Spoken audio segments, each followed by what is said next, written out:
श्रीगणेशाय नमः। वागर्थाविव सम्पृक्तौ वागर्थप्रतिपत्तये जगतः पितरौ वन्दे पार्वती परमेश्वरौ। श्रीमद्भागवत महापुराण चतुर्थ स्कंध 19वां अध्याय।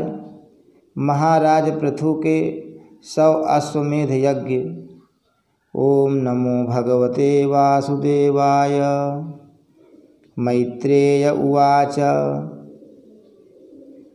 अथादीक्षत राजा तु हयमेधसतेन सह ब्रह्मावर्ते मनोक्षेत्रे यत्र प्राची सरस्वती।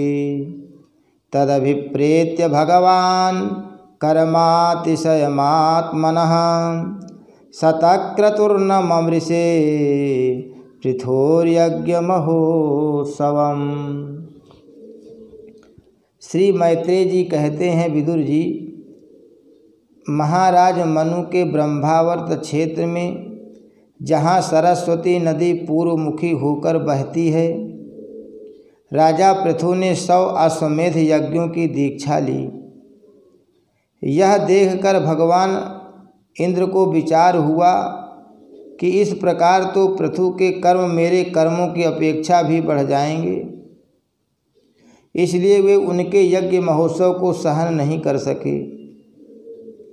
महाराज पृथु के यज्ञ में सबके अंतरात्मा सर्वलोक पूज्य जगदीश्वर भगवान हरि ने यज्ञेश्वर रूप से साक्षात दर्शन दिया था।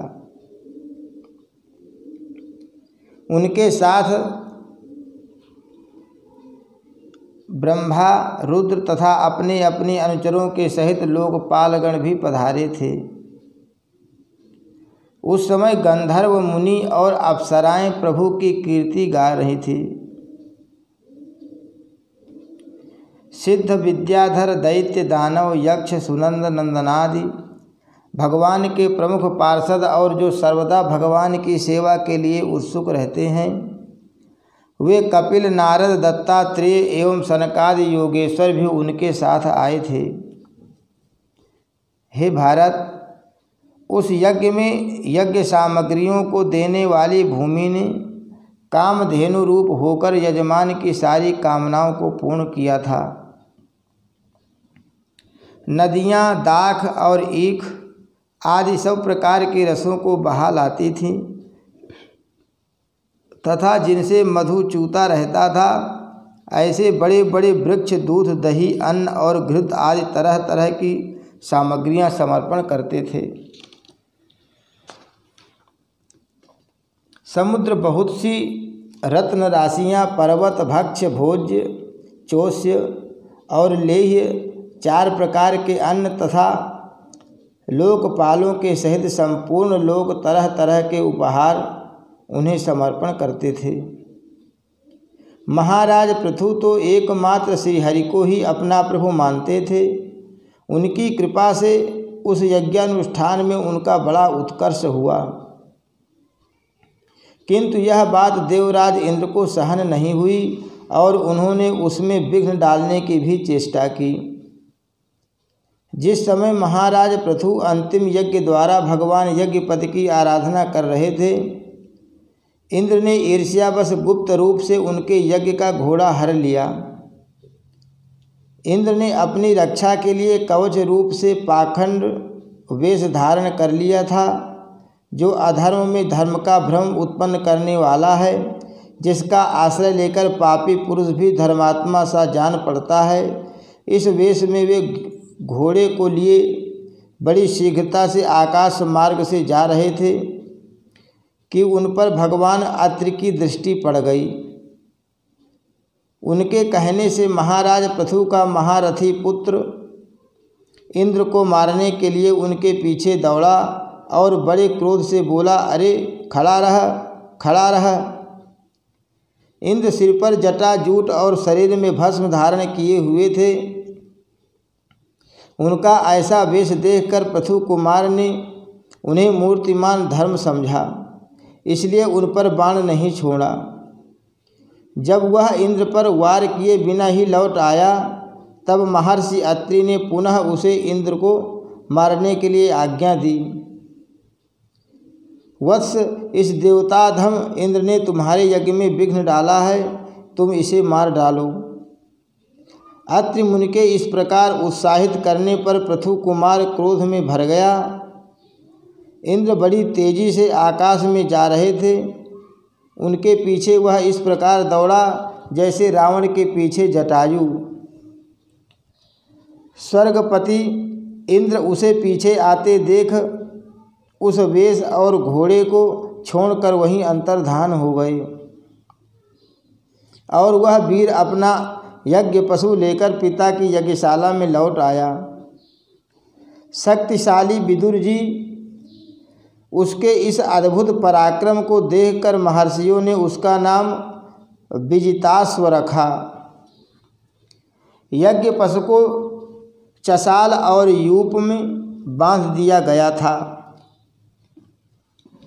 यज्ञ मंडप में यज्ञ पशु को बांधने के लिए जो खंभा होता है उसे यूप कहते हैं, और यूप के आगे रखे हुए वलयाकार काष्ठ को चसाल कहते हैं। शक्तिशाली इंद्र ने घोर अंधकार फैला दिया और उसी में छिपकर वे फिर उस घोड़े को उसी सोने की जंजीर समेत ले गए। अत्रि मुनि ने फिर उन्हें आकाश में तेजी से जाते दिखा दिया, किंतु उनके पास कपाल और खटवांग देखकर पृथुपुत्र ने उनके मार्ग में कोई बाधा नहीं डाली।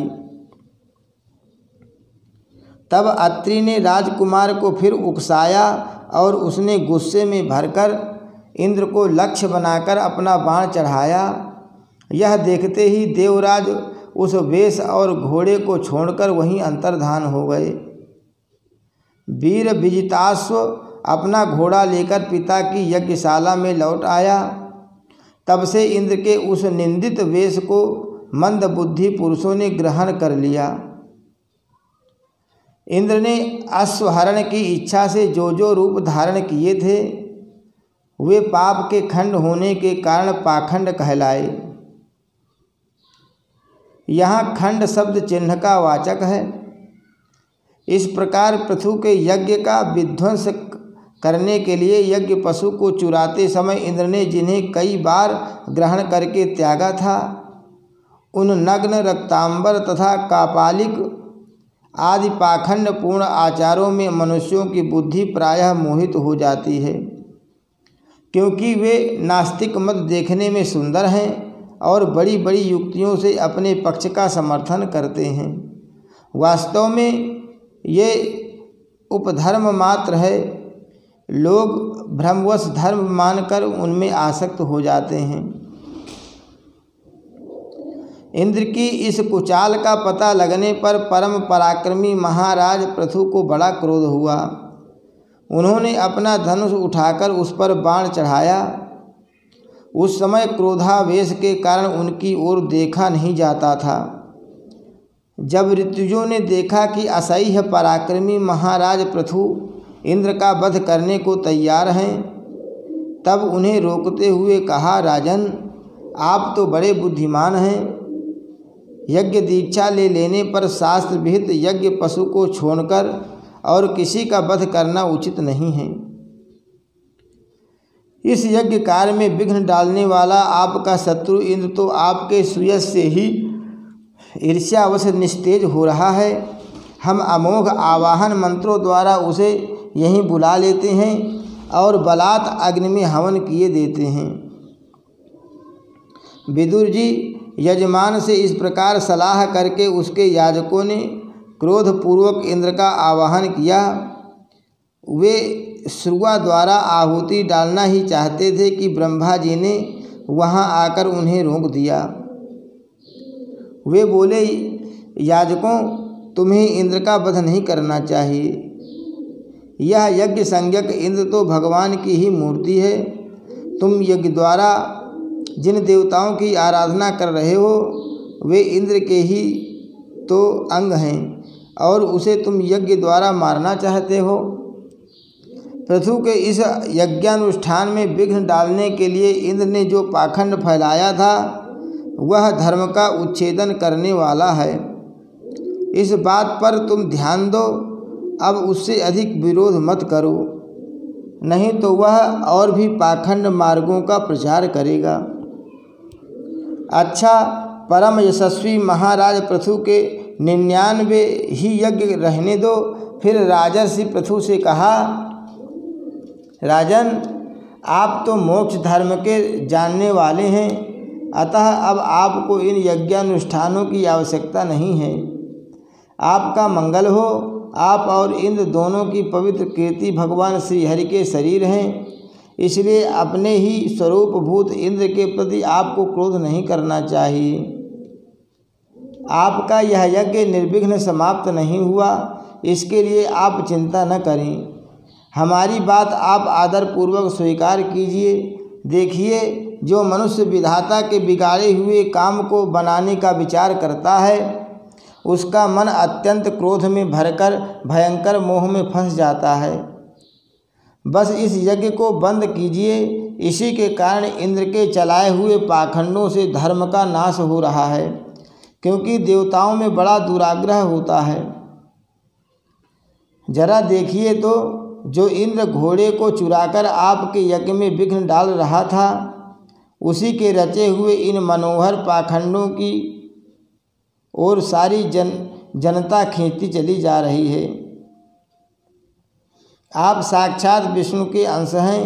वेन के दुराचार से धर्म लुप्त हो रहा था। उस समयोचित धर्म की रक्षा के लिए ही आपने उसके शरीर से अवतार लिया है। अतः प्रजापालक पृथु जी, अपने इस अवतार का उद्देश्य विचार कर आप भृगु आदि विश्व रचयिता मुनीश्वरों का संकल्प पूर्ण कीजिए। यह प्रचंड पाखंड पथरूप इंद्र की माया अधर्म की जननी है, आप इसे नष्ट कर डालिए। श्री मैत्रेय जी कहते हैं, लोक गुरु भगवान ब्रह्मा जी के इस प्रकार समझाने पर प्रबल पराक्रमी महाराज पृथु ने यज्ञ का आग्रह छोड़ दिया और इंद्र के साथ प्रीतिपूर्वक संधि भी कर ली। इसके पश्चात जब वे यज्ञांत स्नान करके निवृत्त हुए, तब उनके यज्ञों से तृप्त हुए देवताओं ने उन्हें अभीष्ट वर दिए। आदिराज पृथु ने अत्यंत श्रद्धापूर्वक ब्राह्मणों को दक्षिणाएं दी तथा ब्राह्मणों ने उनके सत्कार से संतुष्ट होकर उन्हें अमोघ आशीर्वाद दिए। वे कहने लगे, महाबाहो, आपके बुलाने से जो पितर देवता, ऋषि और मनुष्यादि आए थे, उन सभी का आपने दान मान से खूब सत्कार किया। हरि शरणम। श्री कृष्णार्पणमस्तु।